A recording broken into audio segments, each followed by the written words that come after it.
I think just staying true to who you are is just a huge principle to have. If you love people, they're going to see that and they're going to come. And so that's what we built this whole business on. And we prayed heavy over it. When I tell you, because I was like, what is good and what is meant for good is going to be fought against, right? And so we just really, there's been adversity for sure, but I just think loving people, and I let that roll. So we didn't have any marketing when we first came over, and honestly, for a while, we just came in, we prayed over this place, and we just kind of hoped that people came, and that order started flowing in, and they just did. Yeah. It just word of mouth started catching on quickly.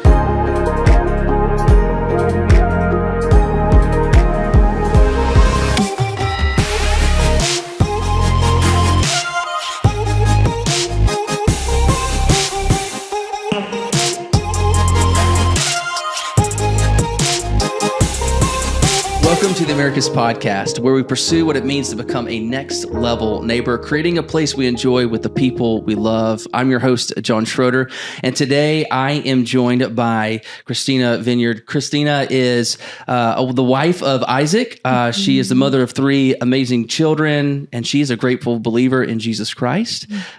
She also, if you sign up and go and participate in the business called FYZICAL, which we're going to be talking about in a little bit with therapy, you're going to see her more than likely in the space. And so, Christina, thank you so much for joining us on the podcast. Thank you for having me. Yeah, absolutely. All right. So before we dive into your story, we actually know each other a little bit, even prior to Americus. So, a little hint there towards the future conversation. But before we dive into your story, what does it look like typically for you for your week? What are you ending up doing? Oh gosh, for fun or yeah. What does it look like for you? So my day to day, I have 3 little boys. So that, let's be specific on my children for sure, because 3 little boys is different than having a mixed crew. So it's a lot of chaos. It's loud and very wild. Yeah. So primarily, and I can't take all the credit because I've done that before on accident, but my husband helps me a lot. So nice. Yeah, absolutely. Yeah. Absolutely. So we are just trying to raise these beautiful children that the Lord has gifted us. And we're trying to do it well. We're trying. Yeah. And then obviously we're both therapists. So working every day. I love that. All right. When you're out and about in Americus, it's a small town. It is. I'm pretty sure you see several of your clients or people that have come through. Is that typical to run into people every day at Walmart or wherever you're at? It is. So we see people every time we go out. But I love that. I love community. Yeah. I love to know that we are known and they feel known as well. So I love to be stopped and get to talk and catch up on how everybody's doing. Absolutely. Now, there's several of these, right, in different counties or in cities, correct? Yes, do you just work here in Americus? I work primarily at the Americus office. We are privately owned, and so some of them are kind of corporately owned, but the ones that Miss Bridget takes care of are Cordele, Americus, Tifton, Vienna, and then she also runs Berrien. Okay. So all of us are kind of together, and then from there it goes probably other private and corporate. Okay. All right. So we've known each other a little bit, and even recently we've had some conversations. My wife also works at FYZICAL, she right? does. So a little plug for my wife. She's awesome. She is. So obviously some pretty incredible stories behind you and how you showed up here in Americus. But take me back. What's the start? Where do you come from? Tell me a little bit about you. So I am from Leesburg, Georgia, and born and raised my whole entire life. Got into PT school, went to get my doctorate, married my husband, and which is the best part. And then did you meet him in college? Or? We rode the school bus together, but I was way too cool for Isaac at that season of my life, and so later in college we kind of met for the first official time. And so we started hanging out, and then that kind of started our journey. And then he entered the therapy world I started getting into the therapy world, and then so we just kind of took off together. So yeah. So was physical therapy something you always wanted to do? Was this a new thing as you kind of got through school? Like what did you want to do, and then what made the change? Yep, I think being 18 and making those decisions is very difficult and just really it's just hard on us. So I was going to be a dentist. And which is comical. And my mom said, was that a family thing? No, was any family dentist? No. Okay. I don't know. It's just something I wanted to do. I thought because I was wanting to do it as a ministry. So originally I wanted to do dentistry so I could go overseas and like help all these children. And now where does that come from? Where's this like passion for going overseas and helping children? I just, growing up in the youth group at Vine in Albany, I had just loved ministry. And so that was kind of my thing. I wanted to be able to serve others. And my mom just politely told me one day, she was like, you love people, but you love talking. And so I don't know that that's going to work well with your hands in their mouth. Yeah, and so nice. That's a nice it gave me some that. good insight on like, you know what, that might not be for me because I really do want, and not saying that dentists can't learn about people. I just know when I'm in that chair, it's really hard for me to respond back. Yes. So I just kind of switched it up a little bit. Isaac started talking about going to therapy school and then encouraged me to volunteer at some places. Orthopedic Associates at the time was open, and I spent a lot of time in there. Yeah. And then just kind of fell in love with the field. Yeah. Well, that's awesome. So tell me, why Americus? How did you end up here? So our first jobs were in Thomaston. We worked together, and my husband and I did. So we decided that we had our first baby. He came out a redhead, and neither one of us have red hair. We were a little bit shocked, but he was very wild and rambunctious. And so the desire to be closer to our family kind of started hitting hard. And then just community. We loved where we were at. We were living in Thomaston, Georgia, and they have some wonderful people, but getting plugged in because we kept coming home every weekend. And so we were missing out on a lot. We weren't wanting to get too involved in a church because we were leaving every weekend to come back home. Yeah. And so I told it, but Isaac and I just both sat down and said, we can't raise him like this. We need to be involved. We need to plug in. And so our company also had an office for us to work at in Americus. So it was the closest we could get back to Leesburg without getting, moving to Leesburg. And so they told us, go for it. If you find a place, go ahead and move. And we had a couple desires at that time that we were hoping that the Lord would provide were with little boys. We only had one at the time, but we wanted to live on land. And so we were like, we'll live in a camper. We don't care as long as we have land to let him stretch out. And so perfect timing, the Lord provided us with a house and land. That's awesome. So, and it was in Americus. So we were looking at surrounding counties and it just worked out perfectly. Yeah. Now, tell me your perception of Americus, whether it's been growing up in Leesburg and then kind of just traveling around, and then now being here. Has that changed since you've been here, or is it kind of the same? So it's so crazy because we talk about this all the time. I never came through Americus. So I only knew Americus as Highway 19. Yeah. Because we just passed through. I didn't know there was like a downtown Americus. So when we first started talking about moving here and actually started looking at houses here and got to go downtown, I was like, this is so cute. Nice. It's very Hallmarky to me. So I loved it. I loved it. Yeah. So I don't have a bias of Americus before, but just being here, immediately fell in love with the community and the town. Yeah, absolutely. And then you've obviously built some relationships there at work. What's it like just kind of being around and planting roots here? How does that feel for you? So FYZICAL Americus did not exist when we first moved here. I started, we kind of switched jobs when we first moved here just because of our family desires. We were working holidays and weekends, and that just didn't work for us anymore with having babies. So I switched over to FYZICAL Cordial, and then that is where I met Miss Bridget. Okay. And so she asked me very early on what was my ultimate plan. And I'm an honest person. I said, I've got to get back to Americus. It's where my husband is, where my children are, and that's where our community are. So once we settled that and decided, it took about a year or so me working in Cordele. I had another baby at that point, and also a boy. And I just told her, I was like, all right, it's time for me to go back. At that point, we were very involved in our church. We go to Central Baptist. And so even Wednesday nights, helping in Awanas, things like that, I needed to be able to get here, pick up my children, and get to church on time. So that's kind of how we ended up moving back over here. She just sat down one day. I went to her house and we kind of talked about it. And she said, I think it's time. And so we opened it up. Yeah. I was the only therapist in there. And I started 2 days a week. And then we decided that wasn't enough after 3 weeks. And I was 3 days a week. And by 6 weeks, I was in there from 7:30 in the morning treating patients till 6:30 at night treating patients, and we were needing help. Yeah.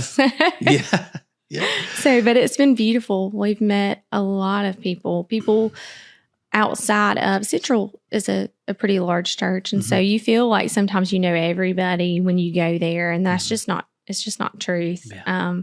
We've gotten to meet some really neat people that are in different phases of life than us, and different seasons. And it's been really fun to really get to know our community.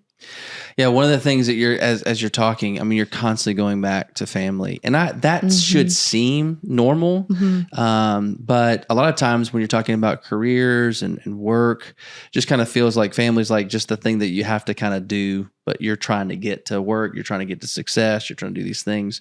Why is family so important to you? We had this conversation before as well, Isaac and I have. It's something I struggle with. I am very career driven. I love my job. I love what I do, but that can become so unhealthy for me because I'll put my all into it. And so something we saw early on with me being a mother and being career oriented was that if I wasn't careful, that boundary really got blurred, and it got blurred fast. There was a season where I was also running an embroidery business on the side, just a fun just to add to it, side comment. Add to the chaos. Yes. Why not? So I ran an embroidery business, and I remember like I joked about it, but it was terrible. I was a full-time therapist, and I was a mother, and then I was embroidering until like 6 a.m. And then I'd turn around, like I was just not resting because I just love all the things I get my hands in. I'm 100%. And so when we moved here, that was a reset. We said, no more. I had to shut my little business down, and it was a good thing. It was healthy for me because I no longer could enjoy it.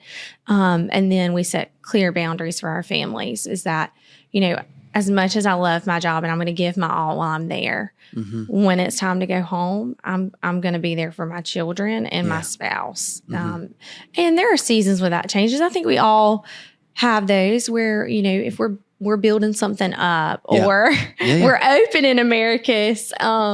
We had many nights where my children were in the office with us, and we were putting walls up ourselves, and but we were writing scripture in the walls, and our children got to watch that. They got to watch us just love what we do and do it well. And so I think that's the difference, is just knowing where your heart is. And so, and my kids stay with me. In fact, I think Jill would probably vouch for this too. Like, I'm big on, if your family needs you, if your kids need you, we try to make it where they can, have a space inside the clinic as well. Cause mine gets out of school at 3. So, we just try to bring them into our environment, and it's so good for them. They need to see that not everybody is like mom and dad. Not all kids are raised like we raise our children, and not everybody's the same. So it gives him a little experience as well. Yeah, absolutely. I think it's probably one of the hardest things is trying to figure out. I used to say balance a lot. I used to say, like, how do I balance my work and my relationships and family? And I had a good friend who's a really strong leader, and he said something to me that just kind of stuck. He said, John, I would encourage you to think more in seasons than in balance. And just kind of what you said, like some seasons are just really, really heavy with certain things, and you're just kind of pulling together. What I love what you're describing, and we need to figure this more out, is just inviting your family into it. Hey, if I've got to be in it, like let's do it together. So that at least we can engage a little bit more. And that doesn't work in every profession and things like that. But just the idea of how do we actually try to involve our families? Seems like what we used to do for thousands of years is to involve our families in what we're doing. And so I think that's really, really a good thing. And so, I mean, you probably meet a lot of people that are just as, strong and willed and trying to get things done. What are those conversations like with just other people? Like, do you encourage them to kind of try to find some seasonal balance or things like that in your life, or how do you describe that? If you just see someone's just dogging it hard, like what do you do? I think going through that specifically, in that season for me has helped me be able to I recognize it pretty quickly, and I can see myself when I start going down it as well.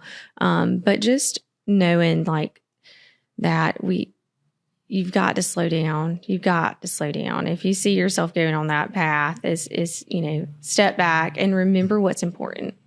And then 2, making sure you're not self-serving. Because I also, that was a problem.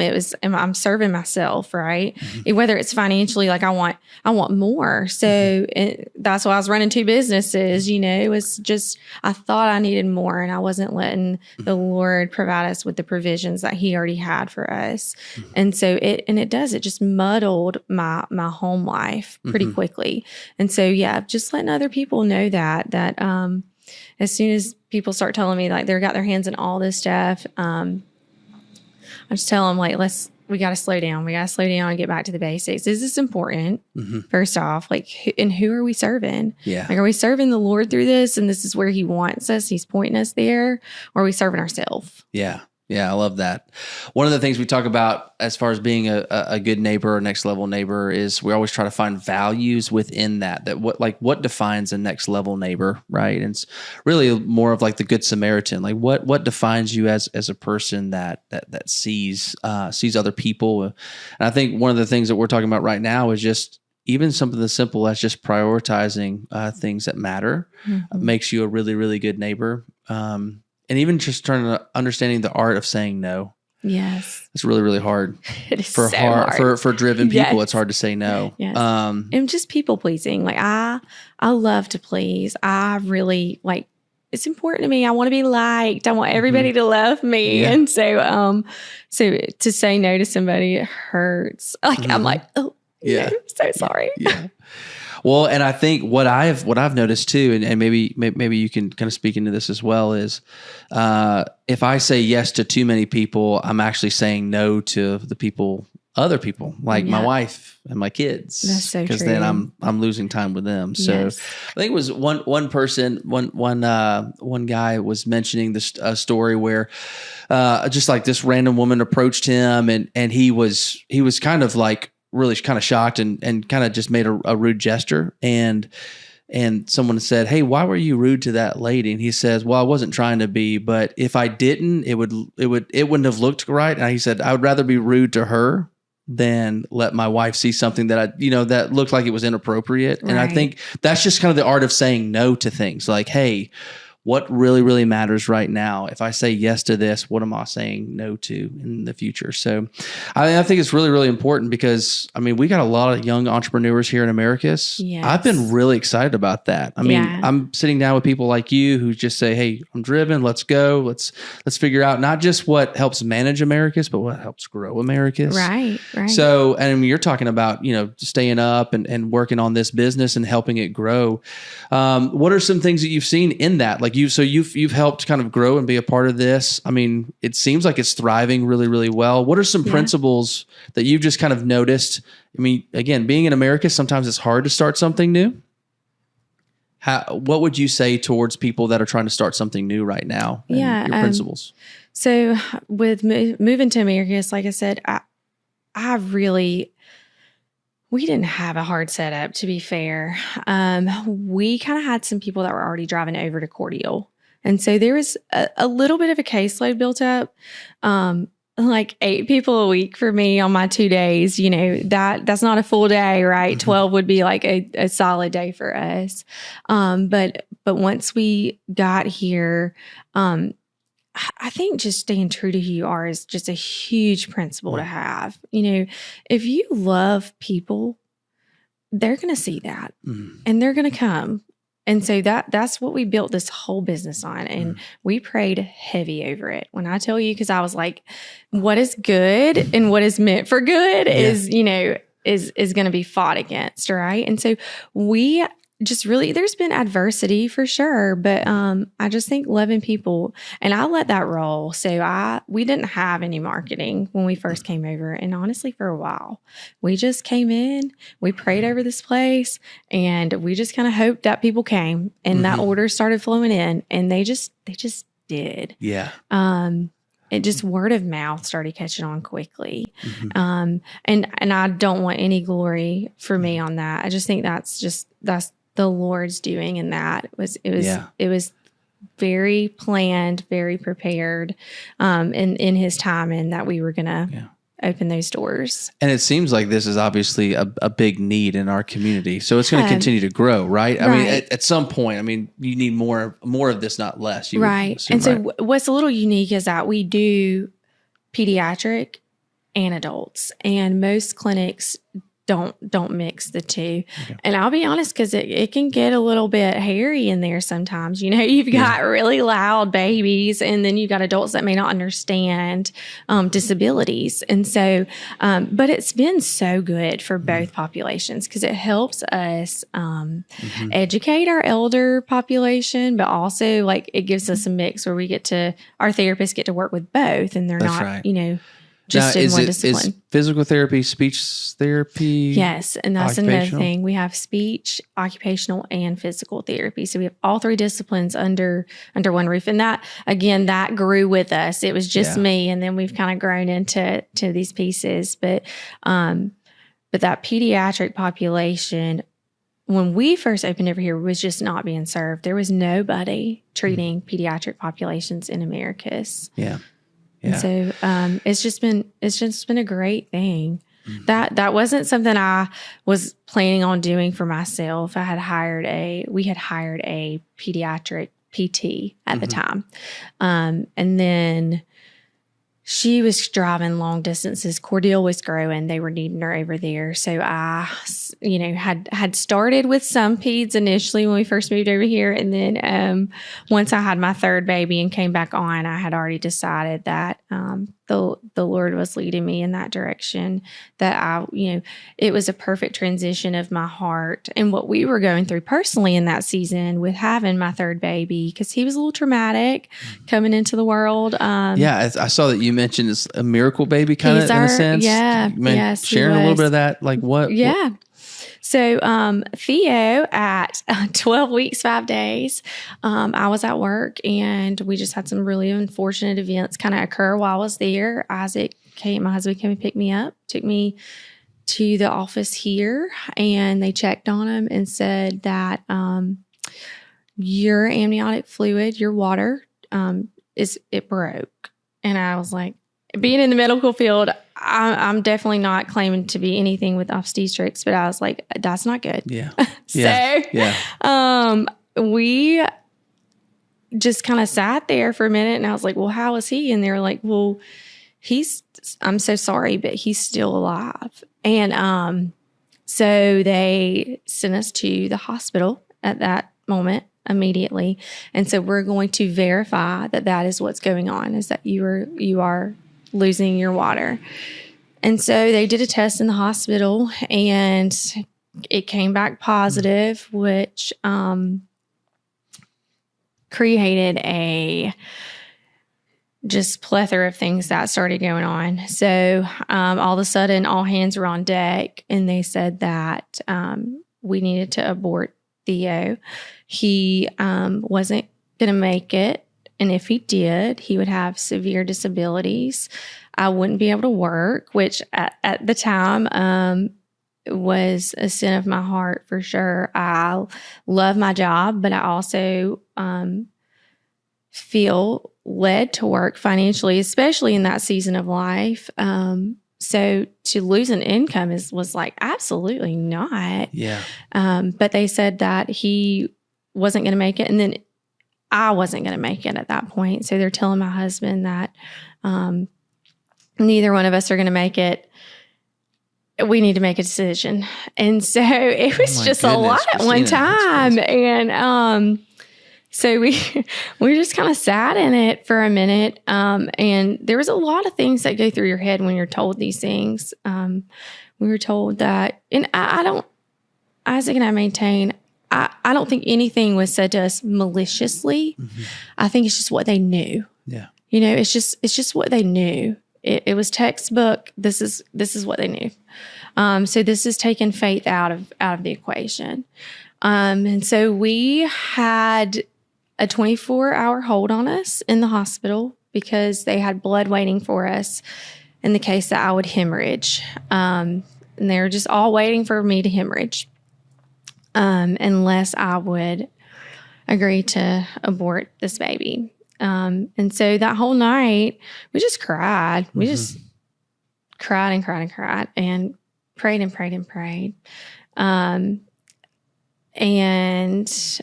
it's so crazy because I remember it was November 8th, and it's the same day that Brandon Lake came out with that hard-fought Hallelujah song. Yeah. It dropped that day. Mm-hmm. And so I was just laying in the hospital bed, and I come across that song, and I just turned it up so loud, and I just prayed. And I told Isaac, I just rolled over, and I said, I don't want to make this decision. Like, it doesn't seem fair that we would have to make that decision.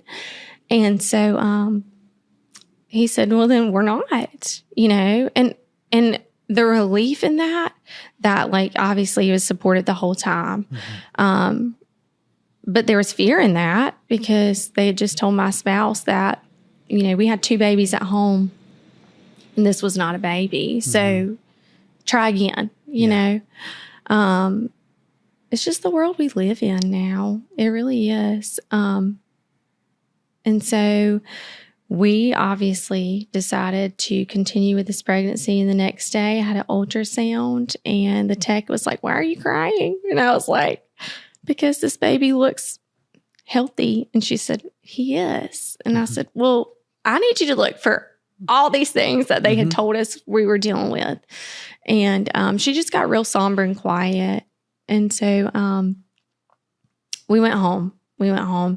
And we kept getting bad news. Every time I'd go back to the doctor, we were told, you can wait till 16 weeks and make a decision on him because it's considered medically necessary in order for your ability to survive. Mm-hmm. And you're going to end up with infection, and baby's going to have all these problems. And so we decided that we just weren't going to live in that fear. I did have to change providers anyway because this was considered high risk at that point. Mm-hmm. We went down to Dr. Talley in Albany, and he said, do you want to find out the gender of this baby? And I said, well, we weren't going to because this was our third and we were going to wait. And he said, you need a name on this baby. And so third boy. And while we were in the hospital, we had decided that we were going to name him Theodore Nathaniel, and it meant gift from God. Mm-hmm. Because if we were going to have this baby, if the Lord was going to gift us with him, then he was going to be a true gift. And so we prayed heavily over him. And I think the verse is Psalm 77:14. For you are the God of miracles, and you'll display your powers among the people. And so we lived it, we believed it, and he came out at 39 weeks, perfect, healthy, and whole.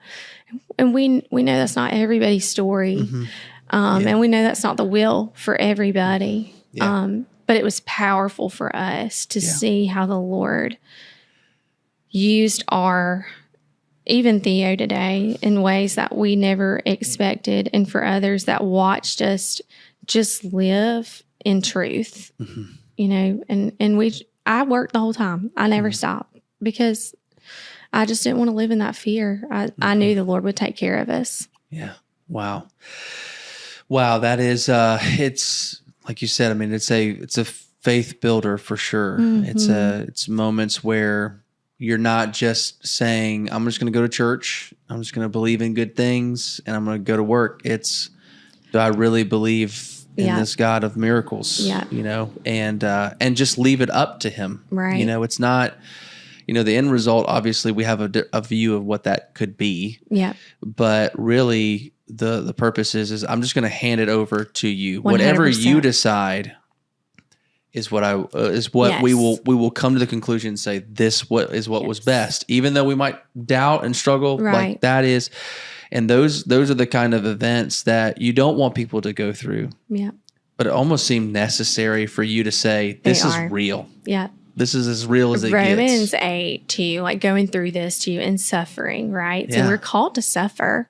And so that was our biggest thing was like, even if the Lord's will is for us not to have this baby, like we just are praying for peace, right? But in the suffering, like it's hard. Yeah. But it is so beautiful. I mean, it restored, we had a great marriage. We really do. But our faith brought into our marriage, into that capacity of full surrender was just amazing. Yeah. It's amazing. And I would argue anybody that's been blessed enough to get to suffer through like this, because it really is a blessing.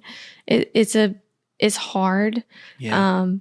But it's so beautiful for all of us. Like it's changed our lives. It's changed how our boldness too and our faith. I mean, just totally reformed. I would think that this story peacefully counteracts. Let me say it that way. Not that you're being aggressive, and trying to debate people, for example. Right. But that your story counteracts two different narratives. One is that that faith is useless. It doesn't work. That there isn't a God that can do great things, because this is a miracle. It doesn't make sense. I don't know how else you say it, but also the people that have a hard time reconciling how suffering can be in a sense of a good thing that God could utilize. Yeah. Not that the suffering was good, but it ended up to be for your good. Yeah. And so that must be a very, very powerful statement. I think walking around with people struggling with doubts or struggling with suffering. Do you ever feel like you get opportunity to kind of speak into that? Again, not like, oh, y'all don't know what you're talking, but it's more like, can I tell you a story that, because there's so many people that are like, God's not real. It doesn't really work that way. Why do you guys pray? There's a shooting and everybody starts praying. Why pray? Prayer doesn't work. All that kind of stuff. I mean, your story says you should listen more than you speak. Yeah. Yeah. So no, absolutely. Especially in what we do. But I'll even, for Central, we started out as a very small kind of young married class when we first started out there 5 years ago. And even watching that grow, but there was just a moment before we got down to Dr. Talley, and we were still being told like all these terrible things that we need to make decisions on with Theo. And like I said, we just completely surrendered it at that point. And I told the doctor, and I was being so bold, and I said, I appreciate your medical knowledge, and I know that you know what that book says, but I know the creator of the universe, and he's going to take care of this one way or the other. Yeah. He's going to take care of this. And I was like, I know that sounds crazy. I mean, I'm looking at her, I'm like, I know you think we're nuts, but, and that's okay. Yeah. But, and she was like, well, I've got to give you this information. What you choose to do with it, I'll support you. But I do not believe is what she told us. Like, I'm not a believer. So respectfully, and so, but it was sweet. So we got to go down, we went down to the altar one Sunday, kind of in between all of this madness. And, that church, when I tell you, I think it was just a major, again, in our faith, in our marriage, in our family. I don't know how many hands were on top of Isaac and I by the end of that service. There's probably 50 people that came down and just put their hands on us and prayed over us at that altar.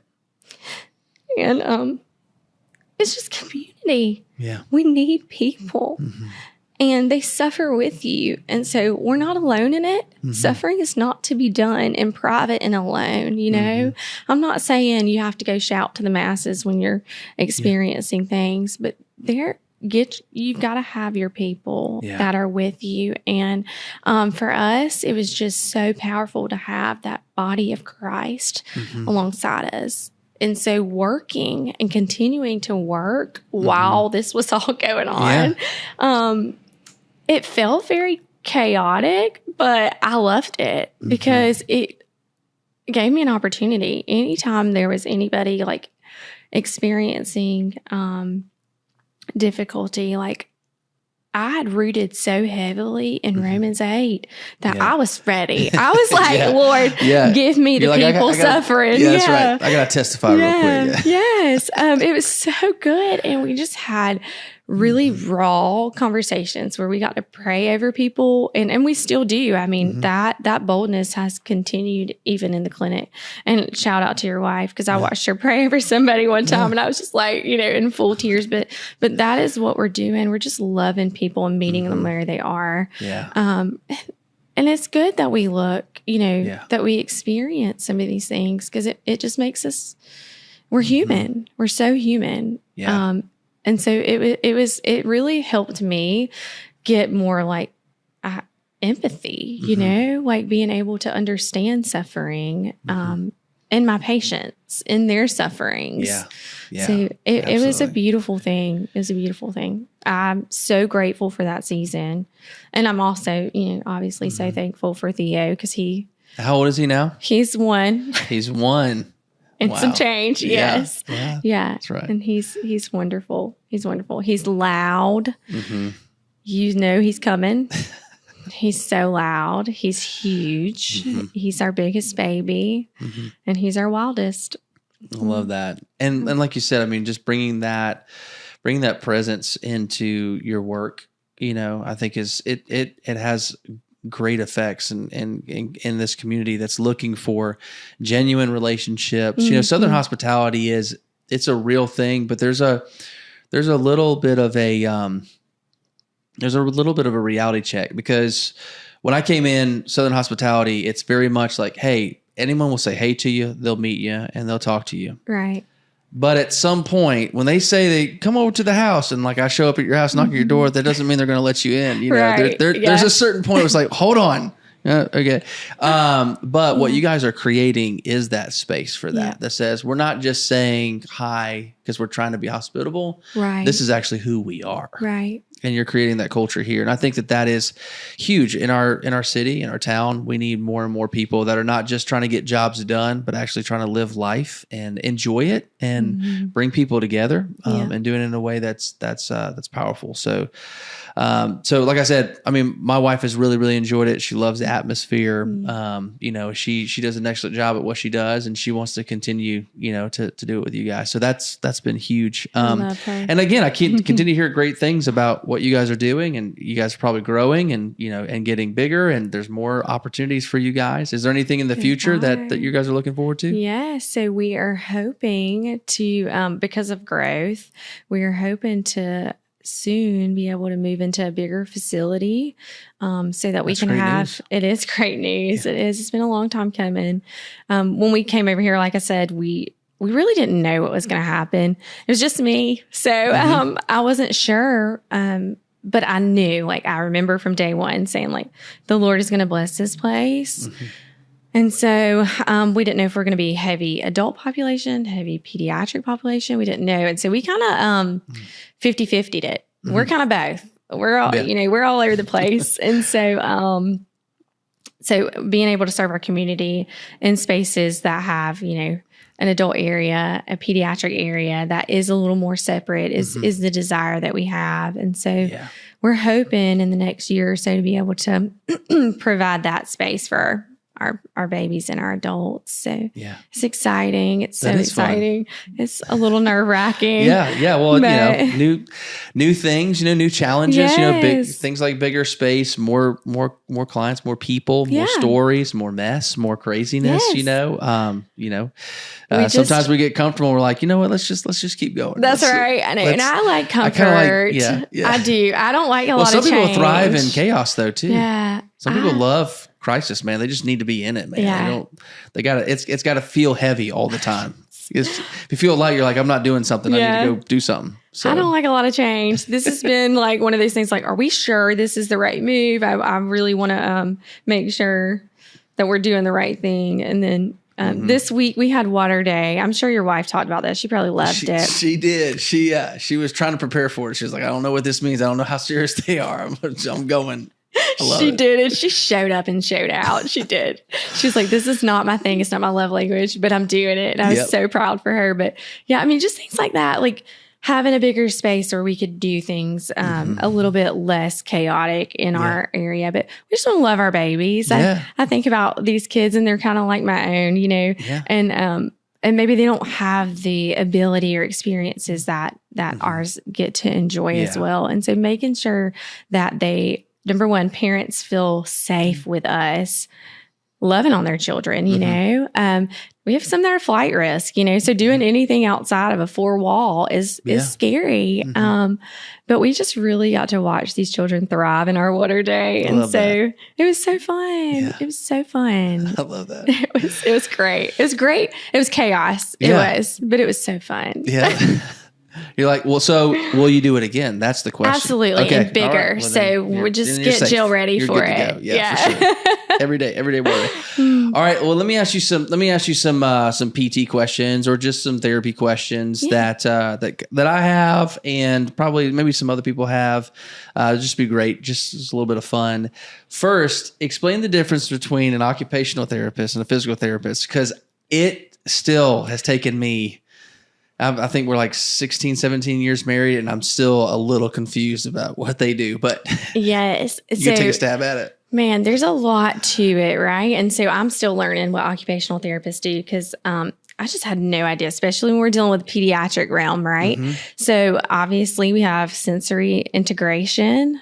So they're just trying to make sure that these kids, this is occupational therapy. This is Haley and Jill's realm. And so they are trying to integrate these, even reflex integration for these kids. So some kids are sensory seeking, some are sensory avoidant. So, especially when we're dealing with autistic kids. So they're trying to mitigate get them. The senses, right? Yes. And so we've got that. They do dressing, bathing. Those are usually going to be more of your like nursing home and, inpatient style.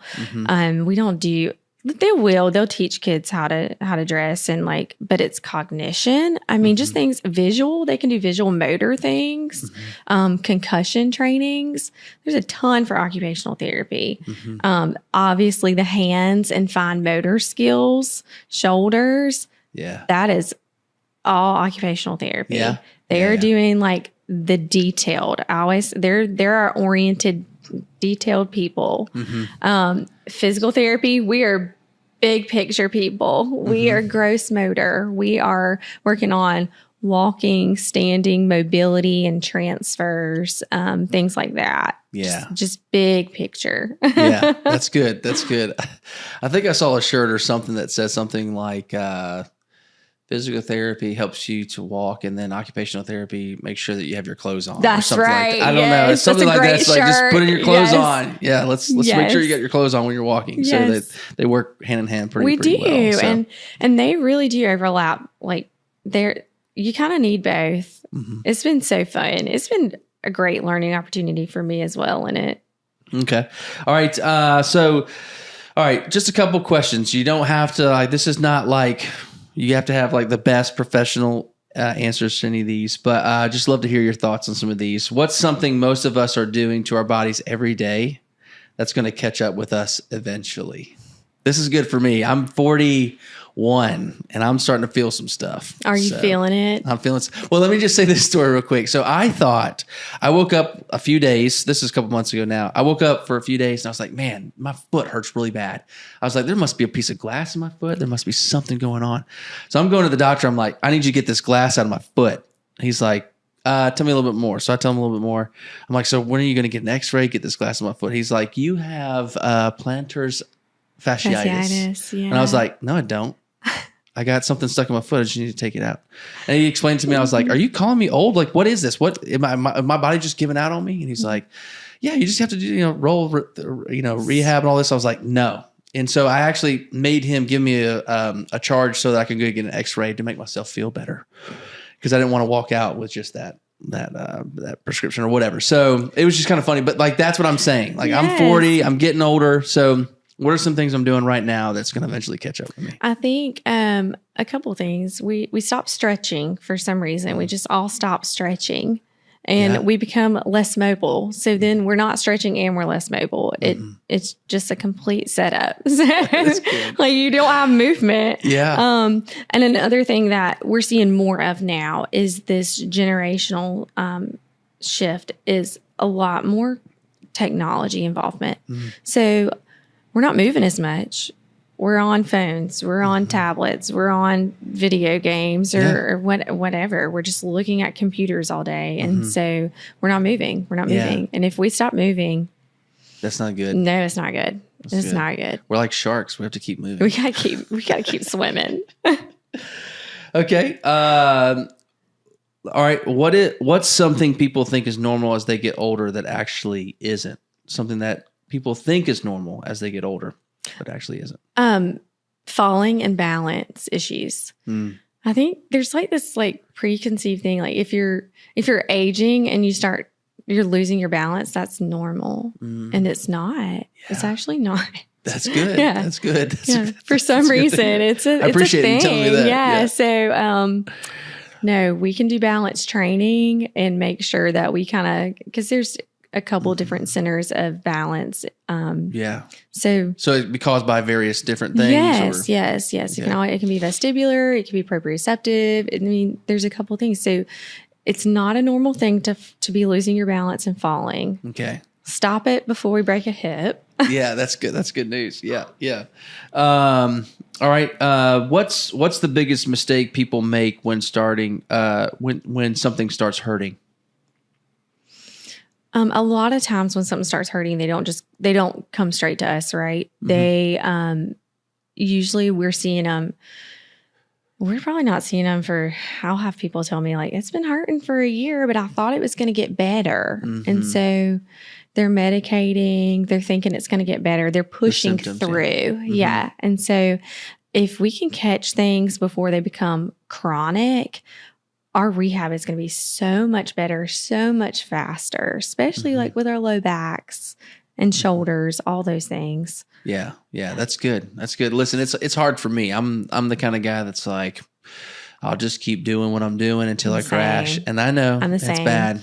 It's not right. Yeah, not good. I'm a grace upon grace with that because I'm the same. I'm the worst patient, but I am. I'm non-compliant. That's right. It's like pick the level of the smiley face or whatever. Are you angry or sad or whatever? And I usually I'm like, well, it probably feels like a 7, but I'll tell you a 5 because A, I don't want to look like a loser, and B, it'll all go away tomorrow. Yes. So I don't want to tell you.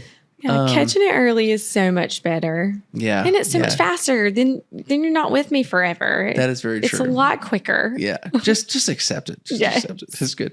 All right. What's one exercise you wish everybody over 40 did every day? Every day. I am going to go with squats, and they could be mini. They could be mini squats. Mini squats. Mini squats are fine. Hanging on to something and squatting down. But we got to be able to get up and down from all surfaces. Low surfaces, high surfaces, that booth at the restaurant that you can't get out of anymore. Ooh. All of those things. Is that a sign? That's a sign. And we hear it all the time. Yeah. And lift chairs. So many people have those chairs that like lift them up. They're reclining lift chairs. Yeah. So they can no longer get off of like if they were trying to get up from this chair, they can't because they're not using their muscles. Wow. Wow. I remember when I would try to do some wall squats, they were the worst ever. That's I'm never going to do those. But yes, you could go into the mini squat field there. You can handle it. No, it's very true. So, I got a membership to Planet Fitness. My wife knows this. I've told this to a couple people. But I actually got it because they had that red sauna and massage chairs. I was like, I'm getting a membership to the gym for those two things. And I would just pass by the treadmills. I'd pass by everything, and I would just go and get a massage. I was like, this is great. This is the best money I've ever spent. But now I've done some treadmill. I'm working on it. You're doing better. Yeah. Trying to get stronger. Yeah, I know, right? Yeah. So a lot of just basic weight training too, right? Putting your body through some resistance. Physical. Yes. Yeah. You need to put some resistance on your body, or you're really not building anything. So yeah, strength training is a wonderful thing. Okay. What's something people come to physical therapy for and say, I had no idea a PT could help with this? So I specialize in pelvic floor. That is a weird little niche for women. And so women dealing with incontinence and things like that, they think that's normal when you hit a certain age also, especially if you've had babies. And so they don't know. They don't know that we do that and that we help strengthen the pelvic floor. And so that's one thing that I do that they don't realize is out there for them. I mean, there's just so much. We see it, TMJ. People come to us for their jaw pain. We dry needle people. Yeah, just a lot of stuff out there. Do they come directly to you? Can they come or do they have to get prescribed by a doctor or whatever? Yeah, you can get an order sent. Usually, if you're doing insurance, that's the best way. So we're not limited. But then you can do direct access. Okay. It's just show up and be like, my jaw hurts. Help. Yeah, and we also have someone certified in vertigo. Okay. So vertigo is a big thing here as well. Like a lot of people suffer from that. And it's not something that you have to really suffer from. If you have true vertigo, we have someone trained and they have the goggles and everything, recording eye movement. It's so neat. Wow. It's so neat. Okay. All right. So, with TikTok and other social media things, there's popular health or fitness trends that are going on. And sometimes they're really great and sometimes they're actually not helpful at all. They're just a trend that people are on. Is there anything that's trending right now that would make you cringe as a therapist? Be like, don't do that. There's a lot of stuff out there.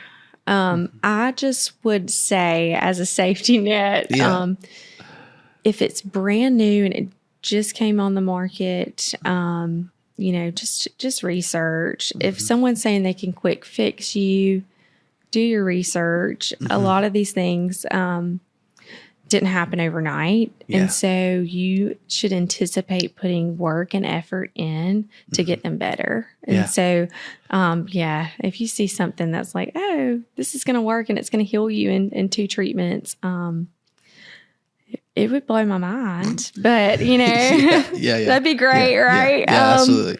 It's no for me. Yeah, no, that's There's just so much out there. So I think discerning between, is it going to heal you? Is it going to fix it? Or if it's just going to feel good, and it's a temporary. Yeah. I can be pretty skeptical when I see let's say there's a guy up there and he's all ripped up and this is a new product. I'm like, that didn't help you. You look like that before, man. You're just holding it saying that's not what I'm going to look like. I promise you that. You did something before that. I can tell you that right now. Tell me what you did before that. Yeah. What are you taking? That's right.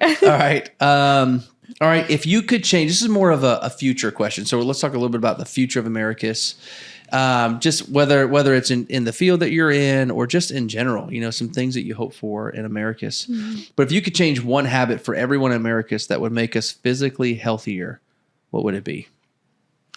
I just think we need some awareness, especially like with our population, and we'll see it. We're in South Georgia, everything's kind of fried. Yeah. Everything, and so just like having the ability to get to nutritionist or having some information on what is actually healthy and what is not would be so helpful for our generation and the generations, ahead of us too, knowing what we should be taking in Yeah. and what we should not. Yeah. Yeah. And then just like I said, for my field specific, like movement is huge. I just don't think we're utilizing the gyms as much as we should be. That's right. Yeah. Not for the massage chairs, but for the we are hoping to change that culture a little bit, right? Yeah. Way to go, John. Yes. So I'm growing. No, I love that. I mean, I think that what you're describing, the I know this that Jill does a really great job at researching. That's kind of one of her things are. Yeah. And I realized that everything's trying to kill me. Right. Yes. At this Everything. point, yes. At which, I'm like, well, we're all going to die. Yeah. 100% of us die. But there's a lot of things that are trying to kill us out there. Yes. And that are, FDA approved, and they're still trying to kill us. They are. And so now I'm worried. I mean, this is a deep rabbit hole if you go into it. It is. Some of it's just good. Like, hey, get the basics, pay attention to your sugars and all that kind of stuff. But then it can get real deep. It can I've had to change my deodorant. Plastics. I've had to change that. I'm like, what's happening? I'm losing everything. It is. It's hard. It is. It's tough. We say, well, people have survived right up to this point. Like, so, and I'm with you, like, we're all going to leave this earth. We're not making it out alive. Yeah. So I try not to really fixate too heavily on stuff. And I just don't like to live in fear either. But I also, I want to be aware, I guess a little bit. Yeah. It's so hard. It is. It's a fine line. It's hard, and it can get kind of expensive too if you don't know what you're doing. Right. If you're good at it, then you learn it, and then you can really, really work around it. But if you're new to it, it just feels like you're just buying kind of just the new stuff, trying to figure out how it works practically. But it is best for you.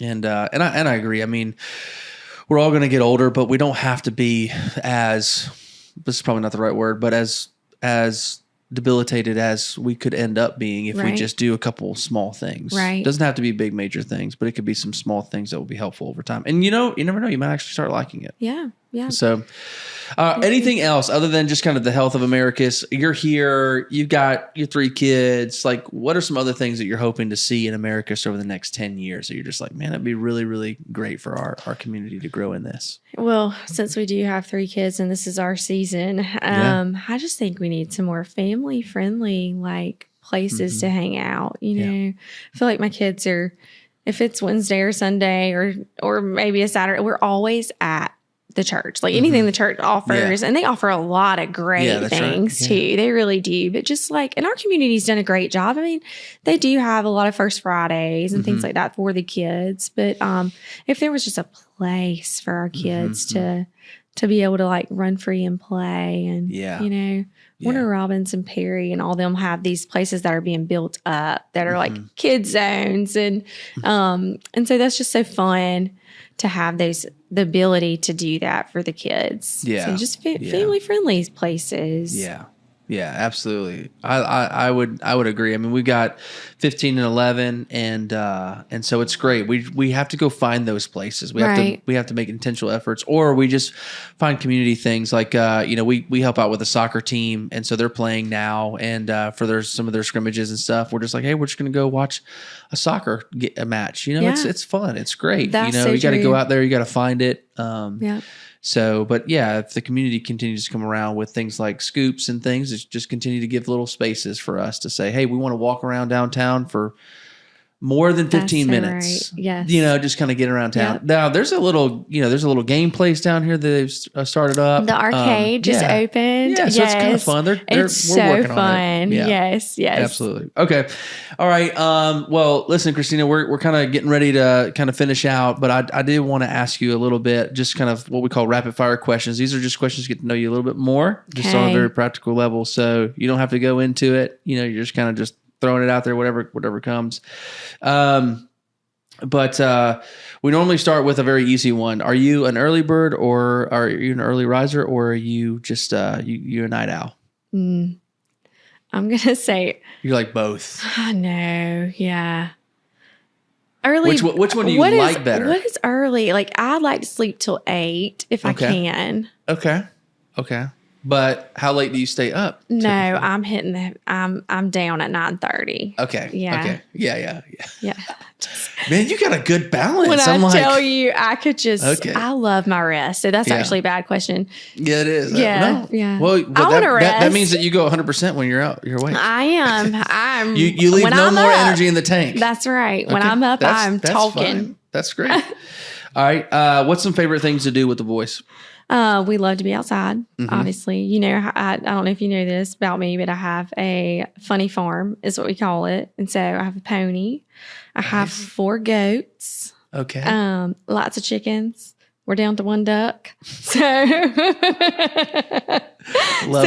We just stay outside. Yeah. I like to surround them with all things that get their hands dirty, keep them busy, keep them outside. Love it. Where would you like to take the family one day that y'all haven't been yet? Is there any place you'd like to go? Yeah, we have talked about like Montana or something like that, like something outdoorsy when they're older. But we have vowed to never take anyone under 2 on an airplane again. So so you've done that before, is what you're telling me. It was a terrible mistake. Yeah. Yes. So they got to get a little older. It is tough. What about holidays? What's your favorite holiday? I love Christmas. Yeah? Yeah, it's just the nostalgia of it. Like, Now, do you do all the lights and stuff outside or what? We will at the house. We're in the middle of nowhere. Nobody can see our house, but my boys can. Yeah. So, do you drive around and try to go look at the other lights? We do. And stuff? Okay. We pop popcorn. We go to the Cheehaw Park every year, and we sing the 12 Days of Christmas. Nice. And we'll do it again. Do you ride the train or do you stay in the car? Oh no, we get in the very back of the vehicle. Okay. And we just rock it back there. Yeah. We are just blaring. Yeah. All right. All right. As far as, let me ask you a kind of a therapy question. Hot or cold? Ice or heat? Which one? I'm moist heat all day. Yeah. Who wants to be cold? I don't know. I mean, I don't want to be hot outside hot. That's a different kind of heat. It's a good heat. Yeah. Okay. What's the best business advice you've ever received or leadership advice you've ever received? That's a great one. We've just received a lot of good advice, honestly. I think one is just it's just simple. It's just listen. A lot of times people they're telling you what they're needing. If you'll just listen, just stop trying to fix it. Don't fix things. Just listen. And a lot of times they fix themselves, you know. Yeah. Just problem It's very solving. hard. It's very hard just to listen. Because I'm a fixer. I got something for that. I mean, we can figure it out, but I got something for that. But then you actually miss out on what they're actually saying. It's probably a deeper problem for sure. Yeah. All right. 2 more. Is there a current book that you're reading right now or that you would recommend to others? My husband would probably laugh at this. I have a stack of books and I collect them and they collect dust. Yeah. I have a hard time sitting down and reading. I really do. Okay. Audiobooks? Do you do any audiobooks? No, I just feel like I don't have time. I feel like I don't have peace and quiet. Yeah. And so he has been reading to me. That's terrible, isn't it? He reads the book to me. That's right. We're going through Fierce Marriage book, and it's wonderful. Okay. Fierce Marriage. Okay. Yeah. Awesome. So we were going through that one. You could have just coined it and be like the Bible. Yeah, I could have. Yeah, that's my morning read. The Bible. But yeah, I wouldn't have said Fierce Marriage. And then I don't know if you ever had the pleasure of meeting Miss Corrine Strange, but she is fantastic. Absolutely. And she gave me her playbook, and I do read that one. Yeah, I love that. She had 5 boys. Yeah. She's got it. She has beat all the levels. She has beat all the levels. She's beat all the levels. So she's like, I'm like, help me raise these boys. I love that. All right. One more. What's one word that describes Americus to you?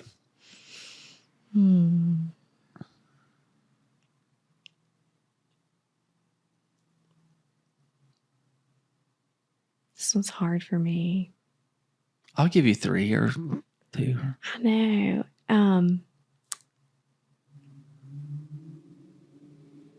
I just think of it as it's community, but it's so much deeper than that, right? I mean, it's loving your neighbor, it's loving the people around you, and it's serving others in this community. Yeah. And it's just a sweet community. And we're not from here. Yeah. We have no ties here. Yeah. We knew nobody. Yeah. We just jumped in. And they have been so accepting of us. And so maybe that's even a better word, is that Americus is very accepting of outsiders. Yeah. Yeah. That's awesome. I would agree. I mean, we moved here 4 years ago and we don't have any ties, but we do feel super connected. Yeah. And our children, they're getting it. They're getting to see it. So really, really love that. I would agree with you 100%, which is one of the reasons why I started the podcast, because I was like, these people know how to neighbor well. They do. And we need to be talking about neighboring. So they do. Well, listen, what you have done, thank you so much. I'm so glad the Lord has brought you here to this community, and that you're doing such great work here, that the physical is expanding, and that's encouraging for a community like ours that wants to continue to see good things thrive. So thank you for that, being a good neighbor at work, but also just being a good neighbor here. We see you sometimes at the city events too, like you said. So like we like being around. That's right. So, well, Christina, thank you so much for joining us on the podcast. So excited to see you. We didn't even get a chance to really talk about how we met. I know. I just thought about that. What was that? What was that duplex? I always ask Jill. 1204B? That's it. 1204B. 1204B. Yes, absolutely. That was way back in the day. That was in Albany. No, y'all did not have children. We did not have children. That's right. We did a Bible study at 1204B, and Christina was there. And man, it was a really great time. It's a great season. It really was. Really well, that's because we didn't have kids. Yeah. We didn't have. We were just like, hey, let's just hang out till 2 o'clock in the morning. We can do that. So yeah, it was really, really full cool. circle moment there when I saw y'all here. I was like, no way. Yeah, that's really, really awesome. It is awesome. I'm glad that we're here. I'm glad to see the city continue to grow, and I'm going to be here for a long time. So let's just keep doing what we're doing. Same. So Christina, thank you so much for joining us. Thank you for having me.